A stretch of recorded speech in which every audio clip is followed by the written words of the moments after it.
के परिणाम आए हैं उसका सारांश आप देखेंगे तो एक बड़ा सिंपल, क्लियर, स्पष्ट संदेश लोगों ने इस चुनाव के माध्यम से दिया है।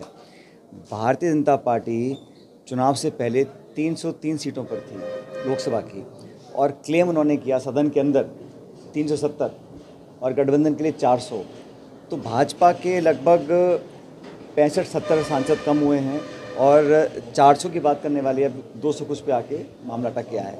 तो ये जो मैंडेट है ये मुझे लगता है कि सरकार की नीतियों के खिलाफ है, और जिस प्रकार के राजनीति का परिचय पिछले 10 साल में दिया है देश में भाजपा की सरकार ने, प्रतिशोध की भावना का, बदले की भावना का, विपक्ष की आवाज़ को दबाने का, निर्वाचित मुख्यमंत्रियों को जेल में डालने का, कांग्रेस पार्टी के बैंक के खाते सीज करने का चलते चुनाव में, ये जो राजनीति हुई 10 साल की, इस राजनीति के खिलाफ ये मैंडेट है। और ये कांग्रेस पार्टी और इंडिया अलायंस के लोगों का, हम सब लोगों ने जो मैनिफेस्टो तैयार किया, जिस मुद्दों को लेकर हम जनता में गए, उसको लोगों ने सराहा है। इसलिए भरपूर समर्थन कांग्रेस पार्टी को मिला है। हमारा संख्या बल लगभग दुगना हो गया पिछली बार से, और इंडिया अलायंस के तमाम साथियों को भी बहुत अच्छा बहुमत मिला है, चाहे वो उत्तर प्रदेश है, चाहे वो बंगाल है, चाहे वो महाराष्ट्र है। इसलिए ये कहीं ना कहीं, अब आंकड़ा क्या है, समीकरण क्या है, गठबंधन की अलग बात है, लेकिन जो मैसेज और संदेश इस चुनाव का है वो भाजपा के विरुद्ध है और एनडीए के विरुद्ध है। राजस्थान में प्रदर्शन बेहतर हुआ है, 8 सीटों पर जो है कांग्रेस जीती है, 11 पर अलायंस जीता है आपका।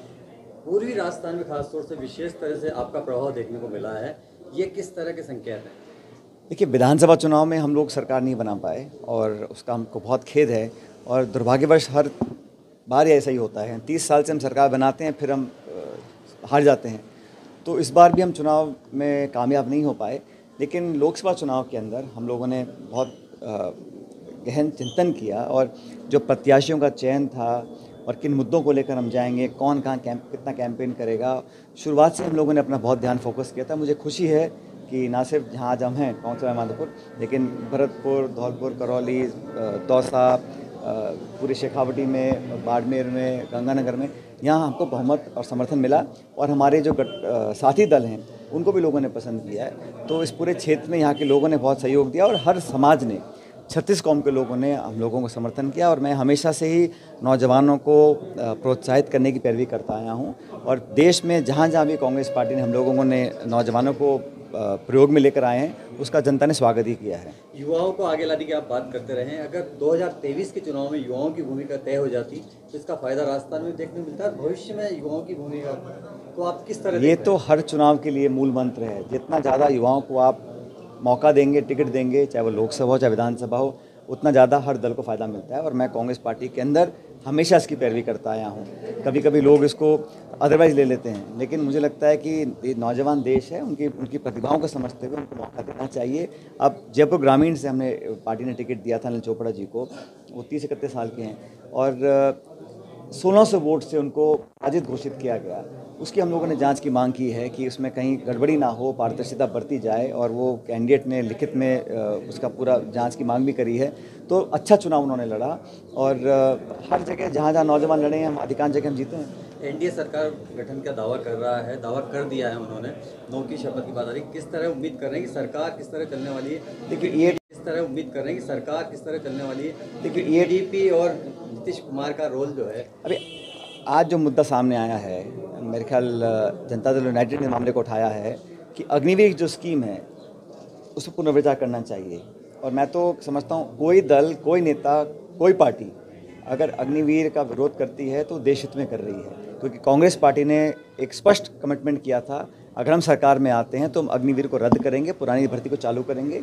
देश में जो लोग फौज में भर्ती होना चाहते हैं उनको वंचित रखा जाए, ये गलत है। और बिना चर्चा के, बिना संवाद किए, बिना विचार विमर्श करिए, बिना एक्सपर्ट्स की राय लिए आपने स्कीम को थोप दिया और सारी पुरानी भर्ती बंद कर दी, वो मैं समझता हूँ गलत है। तो ये जो आज मुद्दा उठाया है जनता दल यूनाइटेड ने, ये मैं समझता हूँ एक सही मुद्दा है, और इसका मुझे लगता है कि एक सकारात्मक परिणाम आना चाहिए, क्योंकि कांग्रेस का स्टैंड बड़ा क्लियर है कि हम अग्निवीर के खिलाफ थे और आज भी खिलाफ हैं। मुझे लगता है इसको तुरंत प्रभाव से बंद कर पुरानी भर्ती को चालू करना चाहिए। किरोड़ी लाल मीणा ने इस्तीफे की बात कही है। कई सीटों पे हम चुनाव नहीं जीत पाए हैं, और वहाँ पर और हमें मेहनत करने की ज़रूरत है, लेकिन कुछ ऐसी सीटें हैं जहाँ पर हम लोग कठिन सीटें थी, वहाँ पर भी हम लोग जीते हैं। जैसे बाड़मेर की सीट है, बॉर्डर की सीट है, और हमारे ये जो गंगानगर की सीट है, और ऐसे अधिकांश सीटों पर जहाँ पर हम पहले नहीं जीतते थे, इस बार हम जीत कर आए हैं। जहाँ हम नहीं जीतते हैं वहाँ पर हमें और मेहनत करने की ज़रूरत है। और हम लोग एक सीट जीते हैं गुजरात के अंदर, बनासकांठा, वो भी एक शुरुआत है, पहले वहाँ हम नहीं जीत पाए थे। लेकिन जहाँ जहाँ हम सीट नहीं जीते हैं वहाँ पर हम और मेहनत करेंगे, और हार का अंतर भी कम हुआ है। लेकिन अभी आने वाले समय में हम संगठन को और मजबूत करेंगे और आगे जीतेंगे। योजना में रिव्यू की बात आप कर रहे हैं, किस तरह के इसमें रिव्यू में सुधार? मैं नहीं कर रहा हूँ, हमने तो ये कहा था, अपने कांग्रेस ने स्पष्ट कहा था कि हम अग्निवीर के खिलाफ हैं, और देश के अधिकांश लोग, अधिकांश दल, अधिकांश जनता चाहती है कि अग्निवीर को समाप्त किया जाए। अब जिस भी दल ने इस बात को उठाया है, मुझे लगता है सोच समझ के उठाया होगा, और हमारा स्टैंड यही है कि जो अग्निवीर के विरोध में रहेगा उसका हम स्वागत करेंगे। सुधार होने चाहिए, अगर रिव्यू में सुधार होते हैं तो क्या? नहीं, पुरानी भर्ती चालू करनी पड़ेगी, ये हमारा स्टैंड रहा, और कांग्रेस पार्टी स्टैंड को उठाएगी, सदन के अंदर, सदन के बाहर। पायलट साहब, 8 सीटों पर जहां कांग्रेस ने जीत हासिल की, सभी जगह आपने प्रचार किया है। उस सूरत में अब देश में जो है घूम के आए हैं, क्या जनता ने संकेत दिया है राजस्थान में, खासतौर से 28 में क्या होने वाला है? भाई, मैं तो देश में जहाँ जहाँ मुझे बुलाया, जिन राज्यों में बुलाया, जिस कैंडिडेट ने बुलाया, मैं उसके लिए प्रचार करने गया हूँ, और मैं 12-15 स्टेट्स में मैं गया हूँ। हर जगह अच्छा समर्थन मिला कांग्रेस कैंडिडेट्स को, और राजस्थान के अंदर भी हम लोग मजबूती से आगे बढ़े हैं। इसका आने वाले समय में संगठन को लाभ मिलेगा, और जो अभी बहुत जल्दबाजी है कुछ कहना, लेकिन केंद्र में क्या समीकरण बन रहे हैं, अभी हमें वेट एंड वॉच करके देखना चाहिए। आपका यंगेस्ट एमपी का रिकॉर्ड टूटा,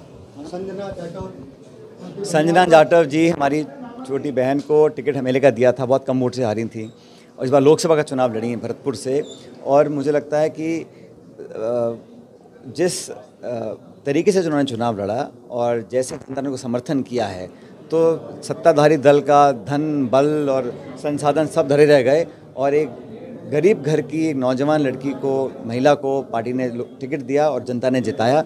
और जैसा आपने कहा, वो 26 साल की हैं, और ये मुझे लगता है कि 26 साल कुछ खास उम्र है। हाँ, तो मैं भी 26 साल में एमपी बन गया था, और मुझे किसी ने कहा कि भाई ये आपसे शायद उम्र में कम है, तो मैंने कहा जो रिकॉर्ड हैं वो बनते टूटने के लिए है। मुझे बड़ी खुशी है कि इस प्रकार के रिकॉर्ड टूटे, और एक दलित परिवार की एक सज्जन महिला को लोगों ने जिताकर संसद में भेजा है। वैभव गहलोत चुनाव नहीं जीत पाए। मैंने कहा भाई मुझे खुशी है, हरीश मीणा जी को जनता ने जिता के भेजा है, अच्छे बहुमत से जिताया है। मैं जनता का साधुवाद करता हूं, धन्यवाद करता हूं, और मेरे क्योंकि मैं यहाँ से विधायक हूं, मेरे आग्रह पर, मेरे वोट की अपील पर लोगों ने मोहर लगाई है और अच्छे बहुमत से जिता कर भेजा है। वैभव गहलोत चुनाव नहीं जीत पाए सीट बदल कर, तो कई जगह हम नहीं जीते हैं, लेकिन और मेहनत करेंगे अगली बार। पिछली बार भी वो नहीं जीत पाए थे, इस बार भी जीत हासिल नहीं कर पाए, लेकिन अगली बार और मेहनत करेंगे और कहीं से जीत के आएंगे।